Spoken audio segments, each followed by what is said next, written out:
So cyber risk is a very hot topic following some recent cyber attacks in shipping industry.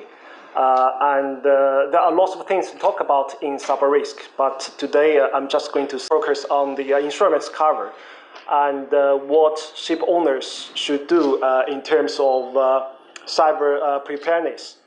But first of all, please allow me to just use two slides to give a brief introduction of the North of England Piano Club. North is one of the oldest piano club of the world, and we founded in 1860, so almost 160 years old. Our head office is in Newcastle. It's a city in the up north of England, and not far away from the Scottish border. And that is why we were called North of England Piano Club. In 1995, we set up our first overseas office in Hong Kong. Then we had two major mergers with other two piano clubs. In 1998, we merged with Newcastle P&I, and in 2000, we merged with Liverpool and London. And also in 2000, we set up our Greece office because Greece is a very important market for us, and also for other clubs as well. In 2007, we set up our office in Singapore.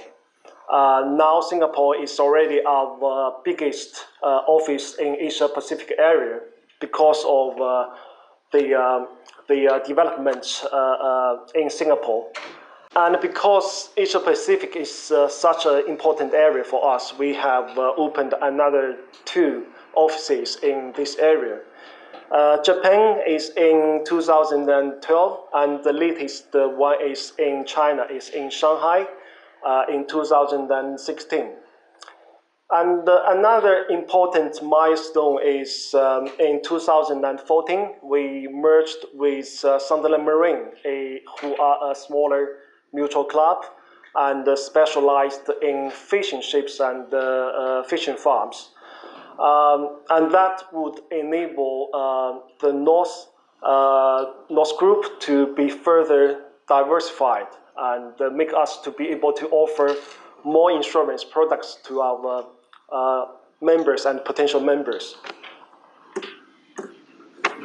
North now is the, in terms of mutual tonnage, we are the second largest piano clubs of the world.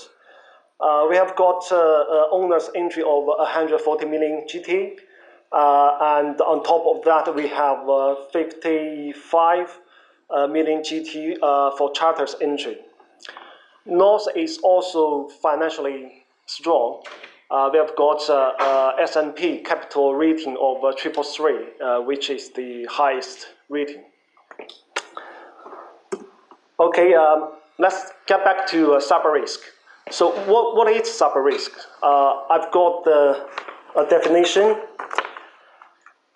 Cyber risk is any risk of accident, incident, financial loss, business disruption, or damages to the reputation of an organization through failure of its electronic system or by the persons using those systems. So for shipping companies, we can see many examples of such cyber risks. For example, the ship's equipment can be attacked by the hackers. For example, the GPS, the ARS, the ECDRS. So in theory, the ships can be controlled by someone on shore and to do something deliberately and causing accidents like collision, like grounding. And for the shipping company, the whole business can be disrupted seriously by the hackers who can access, remove, and manipulate sensitive data in the company's database or servers. And the terrorists can also amend cargo information via the terminal's operating system. That would cause serious security threat. So in reality, cyber attacks are far more than what we are aware. And on this slide, there are some data and the figures showing you that how often we were attacked by the cyber risk and how serious the problem is.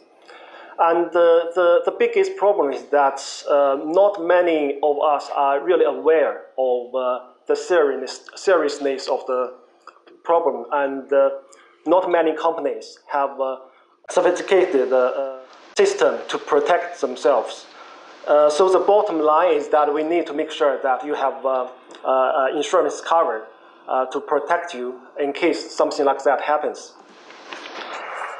We all know that for a ship, there are two most important insurance. One is the hull and machinery insurance, which is for the ship itself. And the other one is P&I, which is for the liability of the ship. So for hull and machinery, most commercial insurers are trying to try to push away the cyber risk from their standard policy terms. There is a standard clause, we call it clause 380, exclusion. The full name is Institute Cyber Attack Exclusion Clause. Basically, under this clause, the hull and machinery insurers excluded any losses or liabilities or damages caused by cyber risk from their standard policy. And besides this exclusion clause, we also need to look at whether any claims can be the war exclusion of all hull and machinery policies. Because the war exclusion basically said that any act of a terrorist or any action for the purpose of politics need to be excluded from the insurance cover. So every time we saw a cyber attack, we need to have a look of the purpose of such attack, whether it is for the political motive. While hull and machinery insurers try to exclude cyber risks, in the meantime, they offers options to the ship owners to buy back the cover. And such buyback is on the basis, is not risk basis. So there's no requirement for the level of cyber preparedness, which means that the owners can just pay an additional premium to the insurer and get this cover in place. For P&I, it's different to hull and machinery because unlike hull and machinery, P&I clubs do not try to exclude or limit the cover for cyber risk, which means that the ship owners can enjoy the same level of cover for cyber risks as other type of risks covered by the P&I club. Of course, that is still subject to the club rules. I need to highlight is that under the club rules, we all know that the ship owners are required to be prudent as reasonable.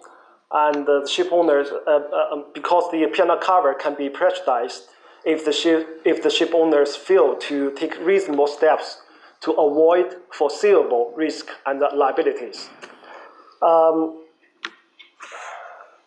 So because now more and more cyber risks are being identified, the clubs would expect the owners to take reasonable steps and have a proper plan to protect themselves from the cyber attacks. And that means that, in other words, owners need to make sure that all their ships are cyber seaworthiness. Otherwise, their P&I cover could be prejudiced. So how can a ship owner to make sure that they are cyber seaworthiness? Let's look at some of the current pictures in this regard. The cyber risks existed to all ships, no matter it's new ship or it's old ships, because older ships they normally are less interconnected, so less risk of external attack via internet. But the software they use on board are normally very old version and not always up to date, so not very reliable and can fail often. Modern ships, they have better equipment and better software, but the problem is that they are more interconnected and are more exposed to external network. And there is also no uniformity between manufacturers on levels of security for operating systems.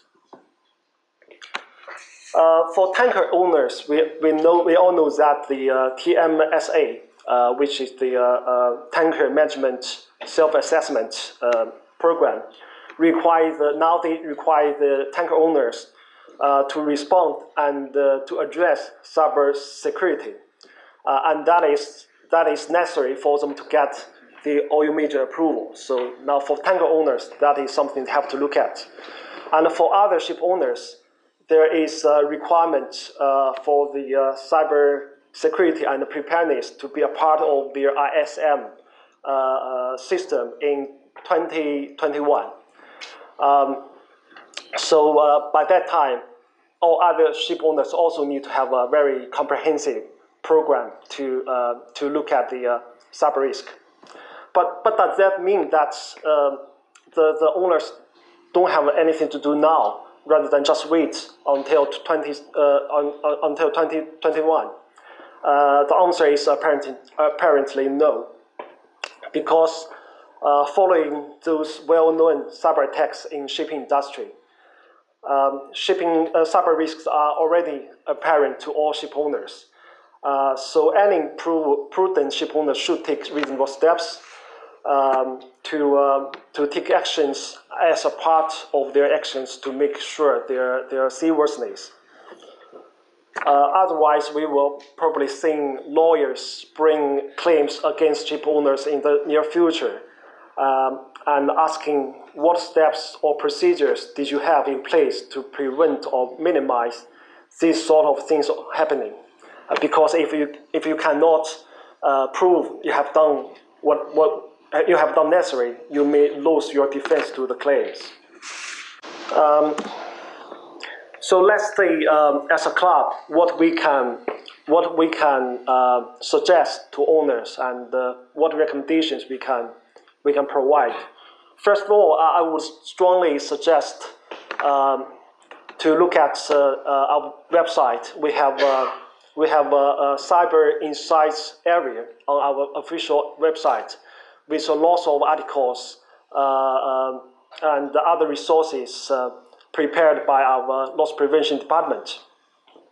And we have created a partnership with this program called Be Cyber Aware at Sea.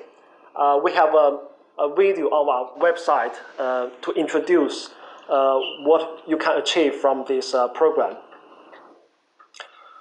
We launched a partnership with self-assessment products with a company called Hudson Analytics. And this is very useful tools in practice because all ship owners can use these online tools to assess their current system, whether their current system is enough or not.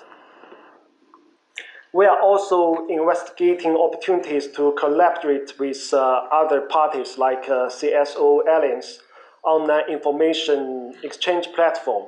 On that platform, we welcome all parties to report their experience, cyber attack experience, to this platform, so we can do analysis to those data and provide loss prevention advice to our members.